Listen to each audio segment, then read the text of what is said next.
Saudari-saudara, jangan bosan ya. Aku selalu di pantai ini untuk menemui tamu-tamuku.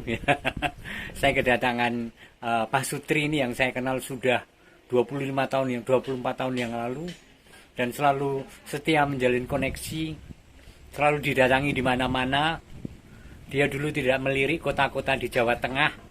Sukanya hanya ke Singapura dan Australia. Saya bilang kenapa tidak ke Jogja? Sekarang tiap hari ke Jogja. Ini adalah Pak Anwar dan Angel ya, Pak Anwar dan Angel ya. Ya, saya sekarang ada di Wonogiri bersama mereka. Mereka saya undang masak sih. Sudah sampai Jogja gak ke Wonogiri, lalu mereka memaksa diri untuk sampai ke Wonogiri. Yang menarik bagi saya adalah bagaimana saya mengenal mereka itu sejak anak-anaknya masih kecil ya Ci ya. Ya masih SD itu 2 anak. Dan sampai sekarang mereka sudah anak-anak sudah menikah dan cucunya berapa sekarang? 5. Udah punya 5 cucu, puji Tuhan ya. Nah saya ingin menggali pengalaman mereka yang pasti khas dan menjadi prinsip yang kemudian akhirnya menjadi seperti ini. Anak-anak juga baik, bekerja keras, aktivis di gereja, kurang apa lagi. Nah mari kita ikuti ya wawancara kita. Siapa dulu ini mau menjawab pertanyaan saya? Biasa mendidik anak di rumah kan lebih banyak ibu daripada bapak. Bikin alasan nih. Ya. Kalau Oke. bapak kan hanya memberikan contoh-contoh. Iya, oke. Sekarang Ke ibu berarti lebih mendidik. pertanyaan saya adalah untuk Ci Angel ya. Ci, sangat tidak mudah sebenarnya mendidik anak walaupun sudah 25 tahun, 30 tahun yang lalu, tapi kan era modern yang sangat berbeda ketika kita dididik. Apa yang kamu pegang sebagai prinsip sejak mereka bayi? Lalu bagaimana bertumbuh pendampingan itu? Sejak mereka baik. Saya sudah berpikir pada saat kami menikah, kalau kami punya anak itu yang paling penting adalah menjalin keakraban di dalam keluarga, saling terbuka. Dan mungkin juga satu hal yang saya sudah merasakannya ya, sebagai orang tua kita kan seringkali ego, merasa paling benar dan lain-lain. Tapi setelah saya mengenal firman Tuhan lebih dalam lagi dan saya mulai jalankan, sekalipun awalnya berat, adalah meminta maaf kepada anak. Kalau saya merasa oh ya saya tadi terlalu keras atau apa, ya saya belajar untuk mulai berani mendatangi mereka, memeluk mereka dan mengatakan maaf tadi mami salah. Keakraban di dalam keluarga itu diciptakan melalui kegiatan apa? Kegiatan ya bersama, misalkan bahkan ke persekutuan doa atau ke gereja itu memang saya haruskan kalau untuk misa mereka harus ikut, sekalipun boleh bermain dengan teman-teman di acara weekend dan lain-lain, tapi selalu ikut dalam acara keluarga, baik keluarga inti maupun keluarga besar. Seperti misalnya yang Renat ya, yang kecil itu kan saat itu ada permainan PlayStation dan lain-lain gitu kan. Ya saya bilang kamu boleh main, tetapi untuk satu hal itu kamu tidak boleh lupa, kamu harus tetap ikut di acara keluarga terlebih dahulu gitu. Ya seperti itu Romo. Jadi kalau keakraban kita yang lebih dulu terbuka bercerita mungkin hal-hal yang mereka juga belum nangkep saat itu, soal pekerjaan atau soal usaha kita, tapi kita berusaha terbuka dengan mereka, Mulai cerita terus. mulai cerita. Iya, itu ada bagaimana pekerjaan papi seperti apa dan lain-lain. Apa yang diinginkan oleh Angel dan Anwar tentang nanti anakku itu mau seperti apa? Mau saya cetak, mungkin keliru ya kata dia. Seperti apa sih? Apa sih yang diangankan waktu itu? Anak-anak harus seperti apa? Kami berdua sebenarnya agak kurang kalau untuk soal itu. Maksudnya bukan agak kurang gimana, tidak pernah menerapkan anak kami harus jadi dokter, harus jadi orang yang sangat sukses dan lain-lain. Tapi yang penting mereka menjalani hidup dengan baik, beriman. Jadi sederhana sekali. Dan juga untuk urusan sekolah, saya tidak pernah menuntut kamu harus juara 1 apa tidak. Nilai kamu minimal tidak boleh di bawah 6 gitu misalkan ya. Saya tetapkan seperti itu aja. Jadi mereka diharap tidak tertekan karena tidak tidak ya dalam tekanan. pada saat memilih misalnya studi mereka atau apa, kita juga tidak terlalu oh jangan itu, harus ini, tidak pernah. Memang kadang-kadang kalau kita tetapkan career path seperti jenjang setelah SMP, SMA, uni mau kemana gitu, kadang-kadang sulit, berarti kita mengatur mereka ya. Saya sebenarnya kan ada rencana pada waktu itu anak saya yang perempuan, Monik ya, setelah mereka sekolah di Australia, ada rencana untuk kirim ke China supaya dia bisa bahasa China, bahasa Inggris kan yang digunakan untuk bisnis. Tetapi kenyataannya kan setelah dia lulus dari Australia, dia merit. Kan itu yang itu kan juga akan gagal, jadi katanya nggak bisa akan tercapai gitu. Memang sih boleh mempunyai tujuan seperti ini, tapi kalau kita terapkan ke mereka, soalnya memaksa mereka itu kan mereka jadi tertekan gitu.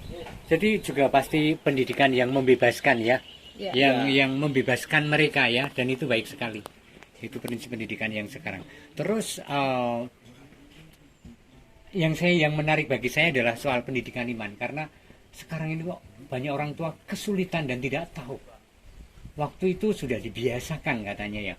Ya, jadi sejak mereka kecil, kalau kami persekutuan doa, walaupun banyak PR dan lain sebagainya, saya usahakan mengejar mereka untuk belajar pada siang hari, saya dampingin terus supaya pada malam hari mereka bisa ikut. Ya. Contohnya yang besar, Monika itu dia sudah mulai melayani dari kelas 4 SD sebagai organis. Ya tentunya dengan segala keterbatasan, tapi dia mau dan kita juga encourage terus terus maju gitu. Bahkan kalau yang Renat waktu itu lebih kecil ya masih saya pangku juga saya ajak untuk ikut dalam persekutuan doa bersama setiap malam atau pagi kami lakukan. Hebat sekali ya, membiasakan tradisi iman di dalam keluarga, mudeng ramudeng ya kan, entah mereka paham atau tidak, tetapi dilakukan karena memang Pak Sutri ini sangat aktif di gereja, baik di paroki maupun di persekutuan dan di aneka kepanitiaan dan acara. Nah berikutnya Angel dan Anwar, saya dulu batin kok merelakan anak kecil pergi untuk sendirian ke luar negeri, seperti apa sih waktu itu situasinya? Waktu itu berawal dari kerusuhan 98, lalu kami mulai berpikir padahal saat itu yang besar itu baru umur 13. Nah, 13 ya, Monik. Akhirnya bersama dengan teman juga, mereka kami sekolahkan di International School Kuala Lumpur. Sebenarnya pikiran kami sendiri lagi kacau dengan keadaan di Indonesia saat itu. Tapi itu cukup berjalan, ternyata dia juga di sana pasti berat karena dia masih kecil dan jauh dari orang tua. Ya kalau telepon dengar suaranya pilek sedikit aja saya udah nangis gitu. Iyalah. Tapi saya ingat gitu, maksudnya walaupun dia dekat saya juga nggak bisa sampai 100% menjaga dia, tapi saya percaya ada Tuhan. Pada saat saya ingat itu saya berdoa, walaupun tengah malam saya bangun dan saya berdoa. Tradisi doa itu dibiasakan pada anak dengan catatan orang tuanya sendiri sangat percaya pada penyelenggaraan Tuhan, sehingga bahkan juga rela ya kan, kalaupun mengambil jarak dan harus menangis. Nah apalagi ya pertanyaannya ya? Ya kalau boleh saya tambahkan itu kan kita kirim ke luar negeri itu demi anak, bukan demi kita. Kalau kita sebagai orang tuanya egois, kita tidak akan kirim, kita mau dekat kita selalu sampai besar. Iya betul. Nah kita kadang-kadang merasakan dari kecil kita didik sampai baru belum besar udah berpisah. Tetapi demi masa depan mereka kita rela. Walaupun gitu ya. Berpikirnya justru anak ya, bukan untuk kita. Ya luar biasa. Demikian juga waktu anak kedua, kan cicinya lebih dulu di sana, lalu Renat itu SMP 2. Saya cuma bilang, Cici ada di luar negeri, sekolah di luar negeri, apakah kamu mau untuk ke sana? Karena keputusan di tangan kamu. Terus saat itu dia bilang, kasih saya kesempatan 3 hari. Oh, dia memikirkan untuk berpikir. Iya, itu umur berapa Renat? Menjelang 14. Oke. Dia bilang, oke, setelah dia ulang tahun kumpul sama teman-teman, dia mau berangkat. Jadi dia nyusul sendiri, saya sudah berada di sana. Gitu. Ya, jadi dia memutuskan sendiri. Saya bilang kesempatan itu tidak selalu datang. Jadi kalau kali ini kalian mempunyai kesempatan, terserah. Renat mau ambil atau enggak, gitu. Mami nggak berani janji, mami sama papi nggak berani janji. Kalau kamu bilang, oh nanti aja atau apa, kita juga nggak tahu. Tapi dia ambil kesempatan itu. Oke. Sekarang. Terima kasih. Kemudian kita lompat. Nyatanya sekarang mereka sudah menjadi dewasa, sudah mandiri, sudah punya pasangan hidup dan diberkati anak. Dan Ci Angel dulu cerita mereka memberi kesaksian dan aktif dalam hidup iman ya. Iya. Mereka mengikuti pendalaman Alkitab. Dan dulu saya juga nggak tahu, saya cari tahu dari Romo di sana. Ternyata yaitu pendalaman Alkitab kelompok Katolik. Jadi saya tenang gitu Iya. Dan akhirnya berlanjut, mereka jadi pengurus, jadi ketua sempat bahkan juga ya sekarang menantu menjadi aktif di Dewan Paroki, juga mantu-mantu itu aktif di Dewan Paroki. Termasuk Monik juga sekretaris Dewan Paroki dan lain-lain lah. Oh, luar biasa ya. Jadi mereka itu anak-anak cucu itu tinggal di kota mana, Ci? Di Sydney. Di Sydney, di Australia. Ya kan? Dan ternyata buah itu jatuh tidak jauh dari pohon. Mereka ini sangat aktif dalam hidup iman dan anak-anaknya itu meniru ya, luar biasa ya, mewarisi aktivitas. Kemudian apa yang Ko Anwar dan Ci Angel banggakan dengan mereka anak-anak mantu dan cucu? Ya, yang pantas disyukuri lah. pasti, bukan bangga ya. Bersyukur, sangat-sangat bersyukur bahwa mereka mengenal Tuhan dan menghidupi Kristus di dalam keluarga mereka. Mereka juga mendidik anak-anak mereka. Saya lihat sendiri cara mereka mendidik, sangat menanamkan iman pada anak-anak. Malah anak-anak kita dua-duanya, Monik dan Renat, mengajar kitab suci. Oh, luar biasa ya. Kalau mungkin dari segi iman, dari pengetahuan kitab suci, mereka lebih dalam dari kami sekarang. Lebih jauh, lebih dalam. Iya. Kadang-kadang kita diberikan nasihat dari hal-hal kecil, kita jangan melanggar gitu. Iya. Misalnya di Australia ada lampu hijau, lampu merah kan, kalau nggak ada mobil kita nyebrang. Tapi diingatkan jangan sampai hal-hal kecil kita langgar. Jadi kita dipermalukan ya. Iya.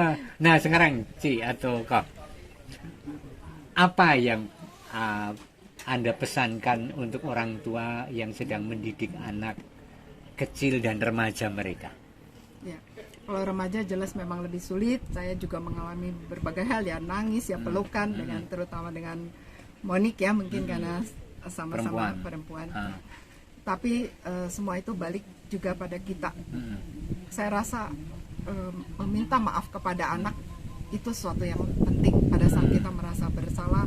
Tidak usah gengsi, tidak usah ini lagi, tapi kita datangi dan itu membuahkan hasil yang sangat luar biasa yang saya alami. Oh gitu ya? Ya.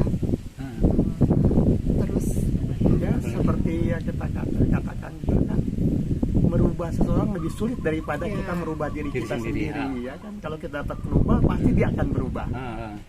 Jadi kita coba yang mengalah dulu. Yang mundur selangkah, itu terutama menghadapi anak-anak remaja. Gitu. Kita harus masuk ke mereka, baru dan mereka sangat tidak mudah ya. Ya. Tidak mudah. Dunia berbeda. Ya, perlu pengorbanan diri lah ya. Dan pasti dengan kuasa Roh Kudus itu sudah pasti banget. Oh, luar biasa ya. Semua pembicaraan dibungkus dengan iman, kuasa Allah yang bekerja. Terima kasih, mudah-mudahan memberi inspirasi bagi para pasutri yang lain ya. Bukan karena kita lebih pandai tapi pengalaman kita pasti bisa ditularkan kepada mereka ya. Terima kasih. Yo, Tuhan memberkati. Dah.